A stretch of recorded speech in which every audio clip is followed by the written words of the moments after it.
नमस्कार दोस्तों, एक बार फिर स्वागत है आपका हमारे YouTube चैनल इंडियन हिस्ट्री में। जैसा कि हम जानते हैं कि छत्रपति शिवाजी महाराज, जिन्होंने गुलामी की जंजीरों को तोड़कर हिंदुस्तान की धरती पर स्वतंत्र हिंदू राज्य का निर्माण किया था। पर दोस्तों, मराठों ने सिर्फ हिंदुस्तान की धरती पर ही नहीं बल्कि इस हिंदुस्तान के समुद्र पर भी सबसे पावरफुल नेवी बनाई थी। एक ऐसी नेवी जिसने पूरे हिंदुस्तान के इतिहास को बदल कर रख दिया था। आज के वीडियो के माध्यम से हम मराठा के नौसेना गौरवशाली इतिहास के बारे में जानेंगे। दोस्तों, 17वीं सदी तक आते आते हमारे हिंदुस्तान के समुद्र को पूरी तरीके से यूरोपीय आक्रमणियों ने घेर लिया था। गोवा में पुर्तगाली, कोंकण में आदिल शाह, मुंबई सूरत में अंग्रेज और जंजीरा में सिंधी, कोचीन कुलू डच और चेन्नई में फ्रेंच। इस तरह हमारा समुद्र यूरोपीय हमलावरों के अधीन हो चुका था। आसिया खंड का सबसे बड़ा साम्राज्य यानी उस समय का मुगल साम्राज्य, उसे भी अपने जहाजों को समुद्र से पार करवाने के लिए और हज यात्रा को जाने के लिए पुर्तगालियों से अनुमति लेनी पड़ती थी। इससे आप अंदाजा लगा सकते हैं कि किस तरह यूरोपियों ने हमारे देश के समुद्र तटों पर कब्जा कर लिया था। तो दूसरी तरफ जंजीरा के जो सिंधी थे, उनके द्वारा हिंदुओं पर अत्याचार करने का सिलसिला बढ़ता ही जा रहा था। जैसा कि हिंदुओं के घर जला देना, गाँव के गाँव लूट लेना, लोगों को मौत के घाट उतार देना, हिंदू स्त्रियों हरण करना और उन्हें गुलाम बनाना, अफ्रीका के बाजारों में बेचना, धर्म परिवर्तन करना जैसे अनेक घिनौने कार्य करते थे। और सिंधु की ताकत थी एक किले में जिसका नाम था जंजीरा का किला। इस किले तक पहुंचना किसी के लिए भी संभव नहीं था क्योंकि यह चारों ओर से समुद्र से घिरा हुआ था। अगर किले में घुसकर सिंधियों को मारना है तो उसके लिए जरूरत थी नेवी की, लेकिन उस समय पूरे हिंदुस्तान में किसी भी हिंदू राजा के पास अपनी खुद की नेवी नहीं थी। इसलिए जंजीरा के सिंधी बड़ी ही आसानी के साथ हिंदू स्त्री और पुरुषों को और उनके बच्चों को पकड़कर इस किले में कैद करते थे और समुद्र के रास्ते दूसरे देश में गुलाम बनाकर बेचते थे। हिंदुओं की यह दर्दनाक यातनाएं छत्रपति शिवाजी महाराज से देखी नहीं गई और छत्रपति शिवाजी महाराज किसी भी तरीके से इन हैवानों को खत्म करना चाहते थे। इसीलिए सन 1657 के आसपास छत्रपति शिवाजी महाराज अपना मोर्चा कोंकण की तरफ निकालते हैं और वहाँ की आदिल शाह की सेना को हराकर कल्याण, भिवंडी और उसके आसपास के प्रदेशों पर मराठा साम्राज्य का विस्तार करते हैं। और पहली बार छत्रपति शिवाजी महाराज ने हिंदुस्तान के समुद्र को इतनी नजदीकी से देखा था। अगर हिंदुस्तान पर होने वाले आक्रमण को रोकना है तो समुद्र को अपनी मुट्ठी में करना बहुत ही जरूरी था। यह बात शिवाजी महाराज समझ चुके थे, लेकिन समुद्र को हाथ में लेना इतना आसान नहीं था क्योंकि उसके लिए मराठों को जरूरत थी ऐसी जहाजों की जो विदेशी हमलावरों की जहाजों को समुद्र में डुबा सके। अब शिवाजी महाराज के सामने सबसे बड़ा प्रश्न था कि ऐसे जहाजों को कैसे बनाएं। कैसे? क्योंकि सातवाहन, चोल, सहीलार, गोवा के कदम राजवंशों के सैकड़ों साल बाद हमारे देश से नौसेना बनाने की कला लुप्त हो चुकी थी। ऐसे में युद्ध वाले जहाजों को कैसे बनाएं, यह किसी को नहीं पता था। इसलिए छत्रपति शिवाजी महाराज ने शुरुआत में यूरोपीय लोगों को लालच देकर उनसे सहायता ली। रूहे नलताब और युगेश, उसके बेटे फर्नौल, इनके नेतृत्व में 400 यूरोपीय लोग शिवाजी महाराज के लिए जहाज बनाने के लिए तैयार हो चुके थे। लेकिन इन गोरों पे ज्यादा भरोसा करना ठीक नहीं है, यह कभी भी धोखा दे सकते हैं। यह बात शिवाजी महाराज जानते थे। इसीलिए शिवाजी महाराज ने अपने विश्वासी सरदार अंबाजी मोरे को कहा, एक काम करो, आसपास के गांव से 2 से 2,500 युवाओं को इकट्ठा करो और ये पुर्तगाली कैसे जहाज बनाते हैं उनके ऊपर युवाओं को नजर रखने के लिए लगा दो और साथ ही इन युवाओं को आधा पगार भी दो।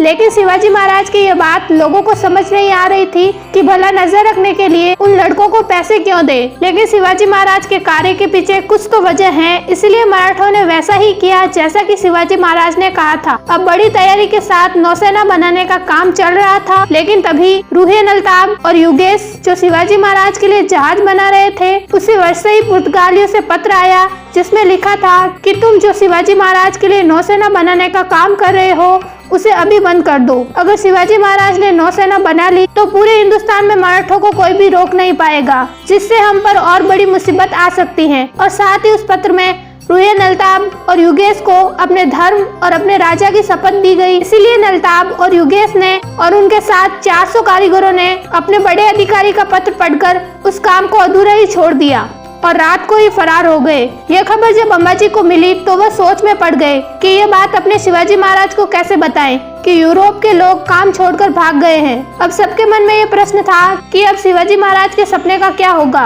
कौन बनाएगा शिवाजी महाराज के लिए नौसेना? जब सारे रास्ते बंद होते हैं तो लोग उम्मीद लगाना छोड़ देते हैं। तब नामुमकिन को मुमकिन में बदलने वाले ये दक्कन के मराठा छत्रपति शिवाजी महाराज ने उन लड़कों को बुलाया जो उन पुर्तगालियों पर नजर रखते थे। तब शिवाजी महाराज ने पूछा कि तुम आधे बच्चे भी जहाज के काम को पूरा कर पाओगे? तब उन्होंने कहा कि महाराज हम बना सकते हैं। 20,000 जहाजों के साथ हिंदुस्तान के समुद्र पर यूरोपीय जहाजों को कुचलने के लिए छत्रपति शिवाजी महाराज की नौसेना उनका काल बनकर खड़ी थी। लेकिन अंग्रेज अधिकारी मराठा नेवी का मजाक उड़ाने लगे और कहने लगे कि हमारी एक फ्रिगेट यानी बड़ा जहाज पूरे मराठा नेवी को ध्वस्त कर सकता है। पर अंग्रेजों का यह घमंड जल्द ही टूटने वाला था। सन 1672 को अंग्रेजों को सबक सिखाने के लिए छत्रपति शिवाजी महाराज ने मुंबई के नजदीक कांदेरी नामक कंटार पर किले का निर्माण करना शुरू किया। यह खबर जब अंग्रेजों को पता चली तब उनके अंदर हड़कंप मच गई और मुंबई के गवर्नर ने मराठों को रोकने के लिए डैन हियर नामक के व्यक्ति को कांदेरी द्वीप पर भेजा। डैन हियर यूज खड़क के पास खड़ा होकर मराठों से कहने लगा, ये द्वीप हमारा है तो वहाँ से निकल जाओ। इस पर मराठा सरदार माईनाथ भंडारी बोले, यह द्वीप, यह धरती, यह हिंदुस्तान हमारा है, हम यहाँ से नहीं जाने वाले, हम सिर्फ हमारे राजा छत्रपति शिवाजी महाराज का आदेश मानेंगे। यह जवाब सुनकर अंग्रेज अधिकारी भड़क गए और कहने लगे, यह बहुत जिद्दी हैं, ऐसे नहीं मानेंगे और इनको युद्ध करके ही भगाना पड़ेगा। इसलिए अंग्रेज हंटर और रिवेंज नामक के 2 खतरनाक युद्ध वाले जहाजों से मराठों पर बारूदों से हमला करना शुरू कर दिया। मराठी भी कहाँ रुकने वाले थे। मराठों ने अंग्रेजों के जहाज पर आग के गोले बरसा दिए। मराठों के इस भयानक हमले से 2 यूरोपीय अधिकारियों को पानी में जल समाधि लेनी पड़ी। कुछ सैनिकों को कैद कर लिया गया तो कुछ जान बचाने के लिए समुद्र में कूद गए।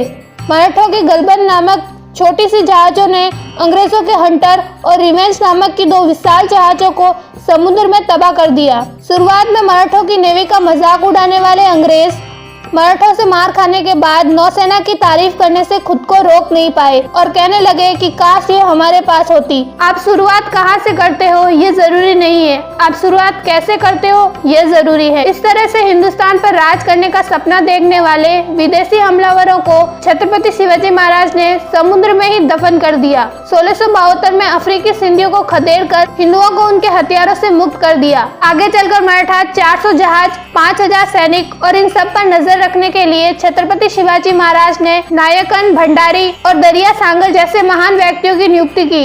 अब मराठी जहाज ईरान, मक्का और बसरा और प्रदेश में भोपाल भी जाने लगे और इसके अलावा विदेशी हमलावरों से भी सुरक्षा हो सके, इसलिए शिवाजी महाराज ने कंपन के समुद्र तट पर कांदेरी सिंधु दुर्ग जैसे किलों का निर्माण किया। पूरे हिंदुस्तान में छत्रपति शिवाजी महाराज की ही एकमात्र अपनी खुद की पावरफुल नेवी थी। इसी कारण छत्रपति शिवाजी महाराज को फादर ऑफ इंडियन नेवी भी कहा जाता है। इसी के साथ भारतीय नौसेना के नए ध्वज का डिजाइन छत्रपति शिवाजी महाराज के राजमुद्रा से प्रेरणा लेकर बनाया गया है। समुद्र की सुरक्षा कितनी जरूरी है यह हमें 2611 के हमले से अच्छी तरह से पता चल गया है। लेकिन ऐसे आने वाले धोखे को छत्रपति शिवाजी महाराज ने 350 साल पहले ही समझ लिया था। इससे हमें छत्रपति शिवाजी महाराज की दूरदर्शिता देखने को मिलती है। दोस्तों आज के लिए इतना ही।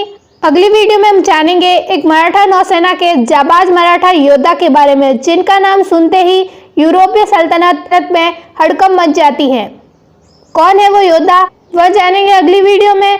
तब इसके लिए अगर आप चैनल पर नए हैं तो चैनल को सब्सक्राइब जरूर कर दें और वीडियो अच्छी लगी हो तो वीडियो को लाइक भी जरूर कर दें। बहुत बहुत